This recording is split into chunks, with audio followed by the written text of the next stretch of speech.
Minha cara, minha nobre família brasileira. O erário público sempre foi um desejo daquelas pessoas que não sabem ou, pelo menos, não se submetem aos limites da lei, ou seja, a lei é feita para uma convivência harmoniosa entre os seres, mas algumas pessoas entendem estar acima da lei. E isso vem de séculos, não é de agora. Se não, vejamos um caso, dois casos, na verdade, eu vou comentar para vocês aqui, mas envolvendo um mesmo assunto.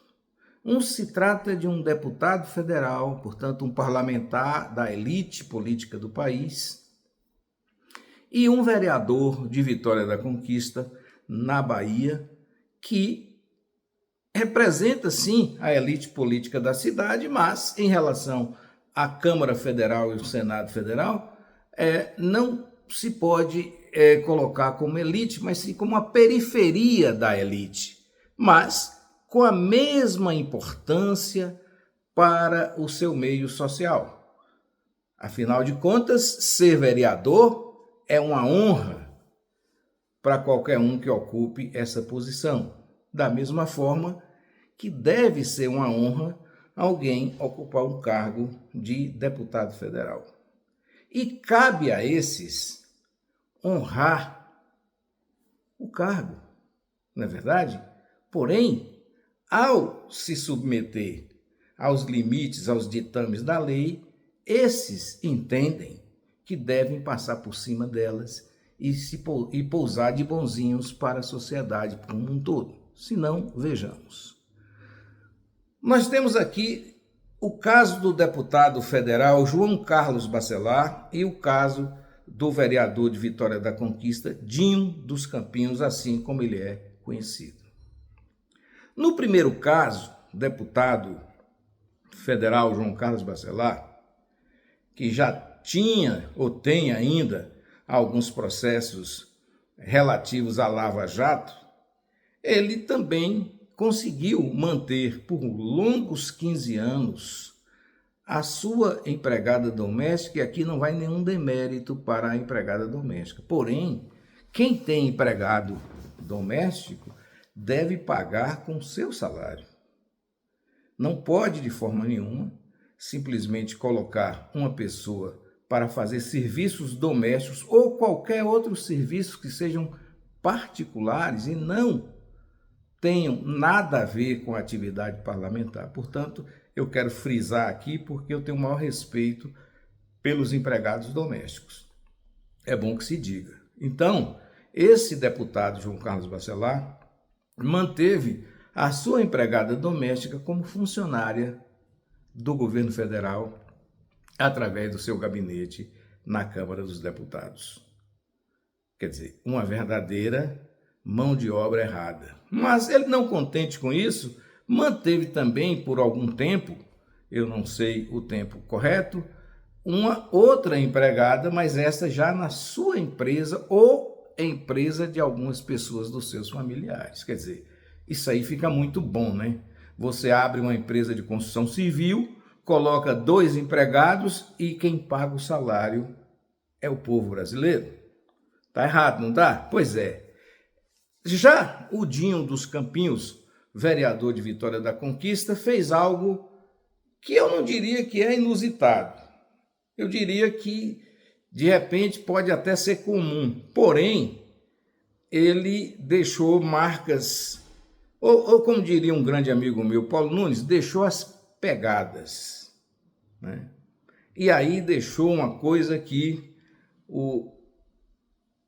o ex-senador Antônio Carlos Magalhães disse no passado, que a voz da pessoa é a maior prova do crime. E engraçado que o Antônio Carlos Magalhães foi pego exatamente com a sua voz. Pois é. Então, no caso específico do Dinho dos Campinhos, ele ligou para um assessor e cobrou desse assessor, ou justificou a briga com o assessor pelo fato desse assessor querer receber mais do que R$ 700. Segundo o vereador de Vitória da Conquista, esse assessor tinha direito a R$ 700 porque teria feito um acordo com ele, onde esse cidadão seria nomeado assessor da Câmara de Vereadores de Vitória da Conquista, receberia X, não sei se era R$ 2.500, parece que era isso, mas tinha que devolver parte para que o vereador distribuísse esse dinheiro com outros assessores. Mas o que é terrível nessa história? É que ele mesmo fala com o assessor pelo WhatsApp. O assessor gravou e resolveu colocar, como diz aqui na nossa região, o caso no mato. Mas, além disso, depois de ser orientado por alguém de que estava cometendo um crime, o vereador, que demonstra total, eu diria o quê? Eu não saberia nem dizer, eu não diria ingenuidade ou a facilidade de entender que uns podem cometer crime e outros não, e se sente na qualidade de vereador poder estar à vontade e acima da lei, liga para outra assessora sua e diz, olha, apague tudo que a gente conversou pelo WhatsApp. E essa conversa, me parece, pelo menos disseram, que ele comete o mesmo erro que Paulo Nunes comete, viu? É coisa de velho no computador, no WhatsApp. Foi mandar mensagem para uma pessoa, mandou para outra. Essa outra não tinha nenhum compromisso de sigilo, soltou o caso na rua. Então, nós temos dois casos com a mesma finalidade, se locupletar do dinheiro público. Isso você coloca uma série de nomes. Uns chamam peculato, outros, no caso do Dinho, chama de extorsão, né? No caso de João Bacelar, é peculato, já comprovado, né? Enfim, é o fato de você ter o poder na mão e de utilizar o dinheiro público em benefício próprio. Não interessa o que o vereador, no caso do Dinho, iria fazer com o dinheiro, o fato é que ele se locupletou, então ele meteu a mão no dinheiro público, ainda que o dinheiro fosse para pagar o seu assessor.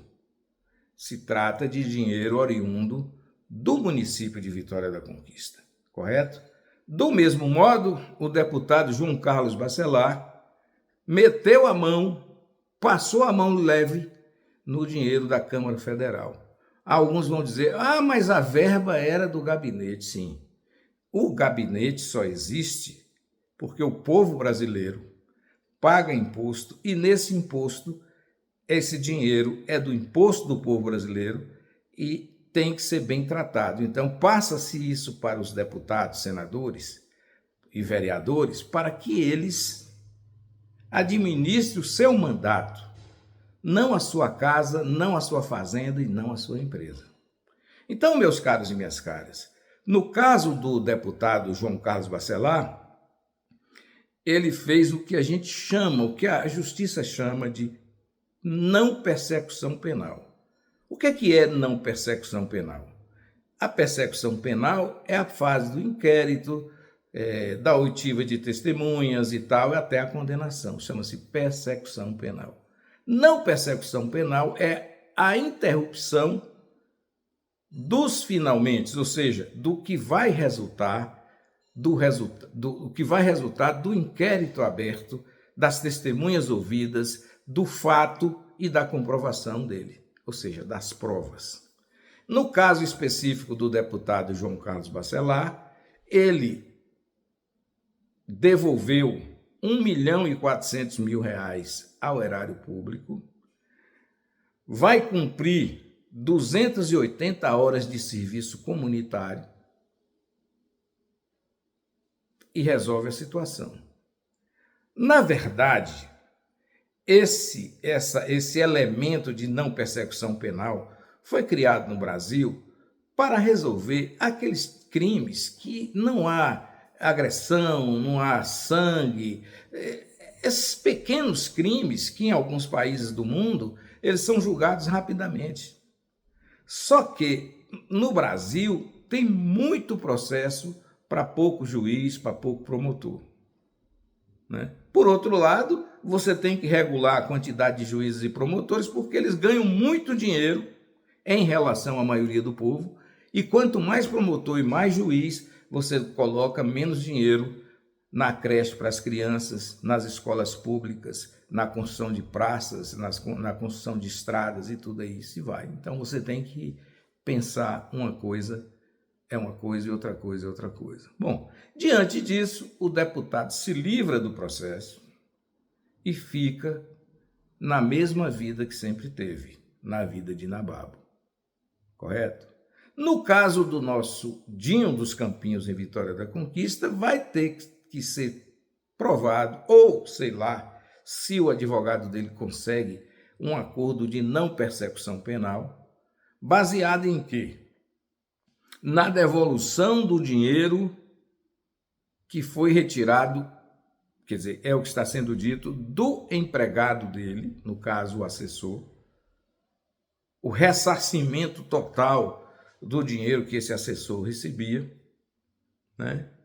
Aí estabelecendo uma multa, no caso, quem sabe a prestação de 280 horas também de serviço comunitário, feito pelo senhor, excelentíssimo senhor vereador Dinho dos Campinhos, né? É o que eu vislumbro, porque eu entendo que os casos são idênticos.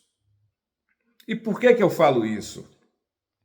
Se o deputado federal, que em tese, e esse deputado, João Bacelar, está no 5º mandato, eu falo que se o deputado federal tem a obrigação de entender que não deve roubar o dinheiro público, sendo deputado federal, é elite política do país, correto? É claro que também deve ser a mesma prerrogativa ao parlamentar de Vitória da Conquista. Por que eu digo isso? Ora, se o deputado João Carlos Bacelar, que se locupletou de 1.400.000 do povo brasileiro para pagar pessoas para os seus serviços particulares, a sua empregada doméstica e a sua outra pessoa trabalhando em uma das empresas da sua família, que é uma coisa muito boa. Por isso, às vezes, você não entende por que o cidadão fica rico na política, né? Porque enquanto você coloca uma empresa para você pagar, aí aparece o João Carlos Bacelar que coloca uma empresa para funcionar e quem paga somos nós, o salário dela, né? Enfim, e no caso aqui do Dinho dos Campinhos, o que a gente vai dizer? Ninguém sabe quanto ele pegou do dinheiro do empregado, cabe a esse empregado demonstrar claramente o quanto recebia e o tempo que ficou para ver se ele consegue devolver esse dinheiro todo, e o seu advogado, que é um grande advogado da Bahia, o senhor Ademir Merim, pode até conseguir esse acordo de não persecução penal e o crime não ser julgado mais adiante, considerando que a situação é muito parecida. Não nos parece que nos dois casos, no caso específico do deputado João Bacelar, ele meteu a mão, mas não teve problema nenhum de discussão, porque ele pagava a sua empregada doméstica. A moça talvez soubesse o seguinte: bom, eu estou recebendo meu dinheiro, não interessa de quem vem. Então, tá bonito, eu estou nomeada no gabinete, estou recebendo todo mês, eu quero saber que eu estou trabalhando aqui na casa dele, fazendo o serviço e recebendo o dinheiro. Como é que está pagando, pouco me importa. Também não se sabe nem se ela recebia esse dinheiro diretamente na sua conta. Não sei, mas aí não me interessa. Mas no caso específico de Dinho dos Campinhos, se trata de uma conversa que nós temos, né, entre ele e o seu assessor, onde ele diz ao assessor que o assessor tem direito a R$700. Olha, o salário mínimo é 1.621. Dizem que a maioria dos assessores da Câmara de Vereadores de Vitória da Conquista ganha R$2.500. Então, o que eu entendo? Será que a gente vai ter um pau diferente para dar em Chico, diferente do pau que vai dar em Francisco?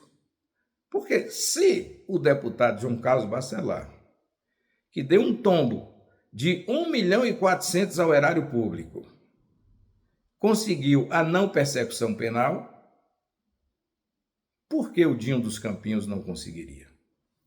Eu tenho que dizer isso sem colocar aqui a defesa. Se dependesse de mim, eu condenava os dois à cadeia. Mas eu sou obrigado a respeitar a lei. Se existe uma lei que permite a não persecução penal, cabe a qualquer um que tem um mínimo de raciocínio acatar essa lei se aquele crime estiver enquadrado nos ditames da não persecução penal. Agora, eu também sou favorável que uma pessoa que furte um chocolate, como aconteceu aqui, e o próprio Supremo Tribunal Federal, através do seu ministro terrivelmente evangélico, André Mendonça, manteve a condenação de uma senhora que teria roubado, parece que 400 gramas de um chocolate num supermercado. Com isso, eu não estou dizendo que as pessoas que estão furtando aqui, ali ou acolá não devam ser punidas. O que eu estou discutindo é que se há alguma coisa na persecução penal, na não persecução penal, que abranda determinadas penas, ela deve ser igual para todos. Mas é claro que é um sonho desses simples jornalistas que lhes falam. Nunca a justiça será igual para todos. Pelo menos eu não tenho essa esperança. Eu sei que quem é mais forte, quem tem mais dinheiro, sempre recebe as benesses de quem deve promover a justiça. Não vejo, sinceramente, com todo respeito, juízes, desembargadores, ministros, com um olhar diferente do que deveria ser igual para todos. Ou exatamente o contrário. Os vejo sim, nunca com olhar igual para todos. E a própria sociedade brasileira, porque eu não conheço a sociedade do mundo, raciocina também dessa mesma forma. É muito difícil não se presumir ato ilícito quando a pessoa é pobre, preto ou mora na periferia.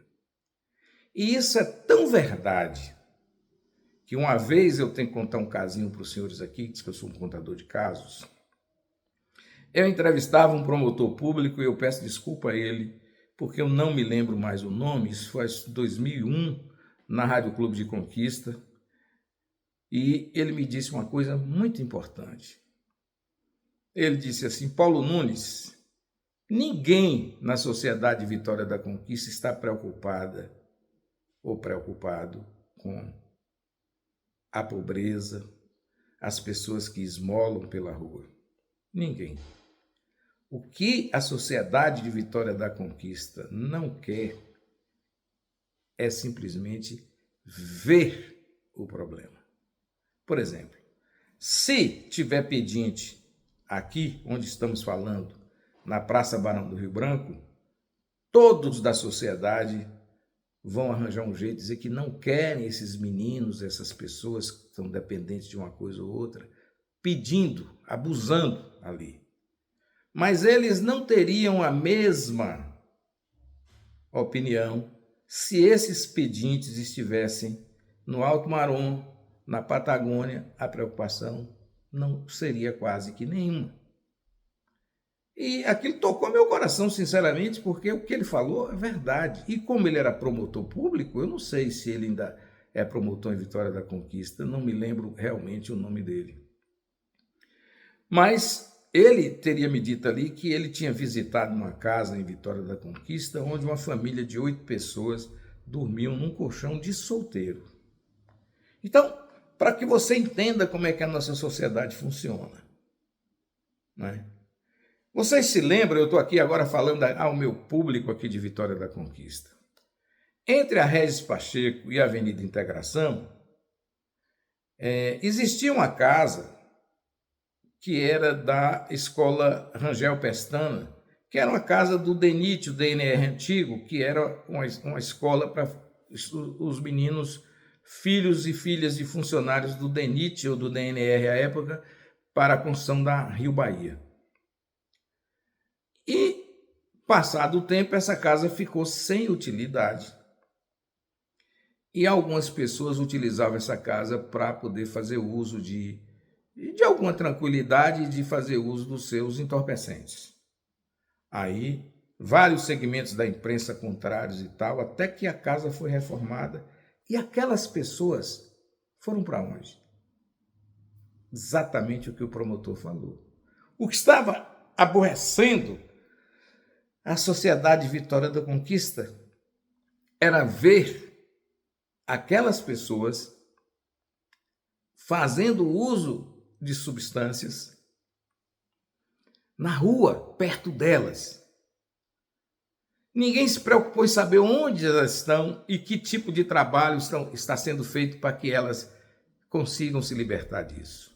E essa prova é tão cabal que, ultimamente, num bairro nobre de Vitória da Conquista, chamado Bairro Recreio, nas proximidades da Biblioteca José de Sá Nunes, algumas pessoas estavam se reunindo para fazer a mesma coisa que faziam lá entre a Régis Pacheco e a Avenida Integração. Aí houve uma mobilização grande da sociedade conquistense, onde as pessoas reclamaram que aquelas pessoas não podiam ficar ali, até a polícia teve. Eu pergunto, o que a polícia tem que fazer na cidade? Ela tem que evitar a desordem, evitar o crime, evitar o furto, evitar o roubo, evitar, no que for possível, até o homicídio, correto? Então, o policiamento não seria o suficiente? Se tiver polícia, ninguém vai atacar. Eu sempre digo, se tiver polícia, ninguém rouba. Mas o problema é o seguinte, é muito a polícia estar presente sempre naquele local ou o que a gente faz? A gente tira as pessoas que estão ali, obrigadas pela polícia, porque a polícia recebe a orientação da sociedade, e essas pessoas vão fazer fumar, cheirar, sei lá o quê, onde? Se estiver distante dos nossos olhos, sem problema algum. Por isso que acontece essa coisa do vereador Dinho dos Campinhos, né? Ninguém sabe, ali o dinheiro sumia, sei lá o que ele fazia, não interessa, está errado. E a mesma coisa o deputado João Carlos Bacelar. Se ninguém está vendo, então vamos pegar esse dinheiro aqui e vou pagar a minha empregada, vou pagar a minha empregada na minha empresa e por aí fica tudo desse jeito. Depois eu vou para a cidade de Vitória da Conquista, sou recebido na Câmara de Vereadores, falo ao público, sou um homem que devo ser exemplo para o povo de Vitória da Conquista, a mesma coisa que faz o vereador. Então, e como dizia minha avó, farinha do mesmo saco ou o saco da mesma farinha? Boa tarde.